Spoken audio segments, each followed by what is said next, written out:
Il est 6h40. Votre invité, Mathieu Béliard, est maître de conférence à l'Université de Picardie, spécialiste de la laïcité, Ismaël Ferrat.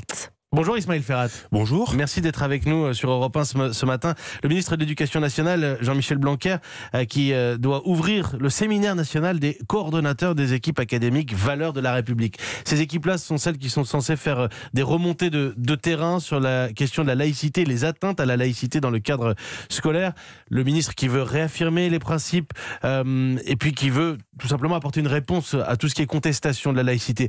Les atteintes en hausse dans l'enseignement primaire, ça c'est ce que nous disions dans le journal, on va en reparler dans un tout petit instant. Votre travail, Ismaël Ferrat, ce que vous dites, et ça c'est un sujet pour le ministère, c'est la difficulté de quantifier ces atteintes à la laïcité. Tout à fait. Alors, ce que l'on peut souligner tout d'abord, c'est que la notion de atteinte à la laïcité, elle n'est pas évidente.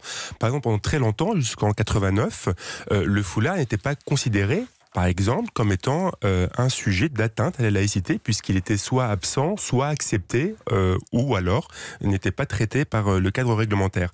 Pareil, pendant très longtemps, la contestation de cours d'origine religieuse, si on peut dire, des élèves qui contestent les contenus d'enseignement pour des raisons religieuses, n'étaient pas forcément comptés comme étant des atteintes à la laïcité, mais plutôt des problèmes de dysfonctionnement, de contestation de contenu scolaire. Vous publiez ces dernières semaines Les foulards de la discorde, retour sur l'affaire de Creil 1989 aux éditions de l'Aube. Ismaël Ferrat, c'est dommage qu'on ait du mal à quantifier précisément ces atteintes à la laïcité, parce que c'est finalement ce qui pourrait peut-être permettre de garder la tête froide parfois. Ces atteintes sur une longue période comme celle que vous avez étudiée ces 30 dernières années, elles sont en hausse ou non? Alors, pour vous donner un exemple assez frappant, l'année dernière, on avait mesuré, par les déclarations au ministère, près de 1000 cas. 800 ont été traités et 400 étaient problématiques. 400, c'est exactement le chiffre d'atteinte à la laïcité qui avait été cité en 90. Donc vous voyez que sur 28 ans, en réalité, ça ne bouge pas. C'est la même chose. C'est la même chose. C'est la même chose si on veut comparer avec ces chiffres-là. Alors qu'est-ce qui a changé? C'est une question de tolérance. On supporte plus qu'on supportait.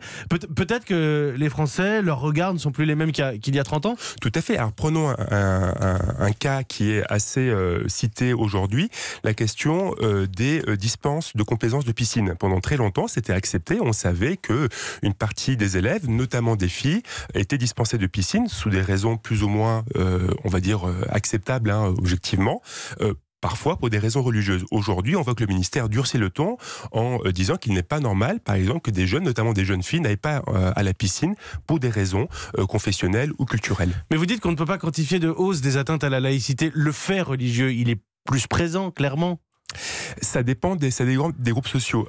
En règle générale, en France, la pratique religieuse décroît avec l'âge. Il y a un seul groupe qui est différent, c'est le groupe des jeunes musulmans, qui est un peu plus pratiquant que les autres jeunes. Donc effectivement, il y a une pratique de la religion qui a tendance à décroître tendanciellement, sauf dans une partie de la population qui est objectivement celle des jeunes musulmans. Alors on parle des enfants, il y a les adultes aussi. Je prends un exemple, ce tract de la FCPE, les parents d'élèves, avec une maman voilée et ce texte, oui je vais en sortie scolaire, et alors la FCPE fait quoi? Elle fait de la politique? C'est une provocation? Là c'est une atteinte à la laïcité ou non?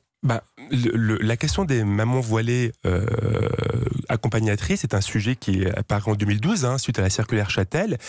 Aujourd'hui, légalement, elles ont le droit d'accompagner. Donc, on peut dire que la FCPE défend le statu quo, si on peut dire, sur le sujet, en disant, voilà, toutes les mamans sont invitées à faire des sorties scolaires, notamment les mamans voilées, ce qui, effectivement, est tout à fait légal.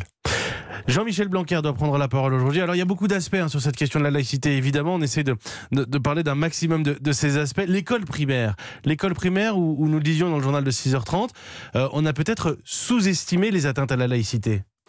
Alors tout à fait. D'ailleurs, c'est un problème qui est récurrent pour le premier degré, c'est qu'on a du mal à mesurer les difficultés qui existent. Par exemple, l'enquête ministérielle sur les violences scolaires, CIVIS, qui se fait tous les ans, se fait pour le second degré.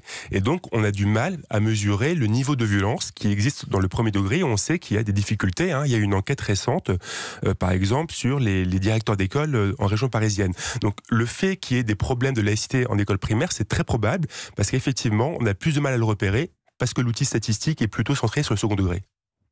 Mais uniquement sur les atteintes à la laïcité? Non, violence scolaire, difficultés professionnelles, effectivement, c'est un problème récurrent parce qu'il n'y a pas de chef d'établissement dans le premier degré, donc au fait la remontée qui passe par les chefs d'établissement se fait moins, effectivement. D'accord, il faudra précisément surveiller pour le coup.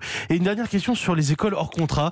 Je sais que Jean-Michel Blanquer doit en parler. Est-ce qu'il y a un problème avec les écoles hors contrat? Est-ce que on est sur un foyer de radicalisation comme on semble le laisser entendre parfois ou pas du tout?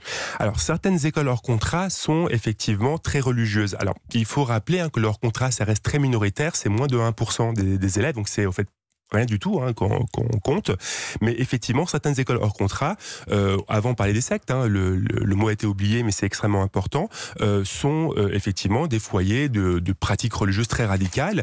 Et ces écoles hors contrat, qui restent extrêmement minoritaires, peuvent être parfois, mais c'est pas toujours le cas, effectivement assez dures dans leur pratique ou leur contenu d'enseignement. Mais il n'y a pas de problème spécifique au hors contrat?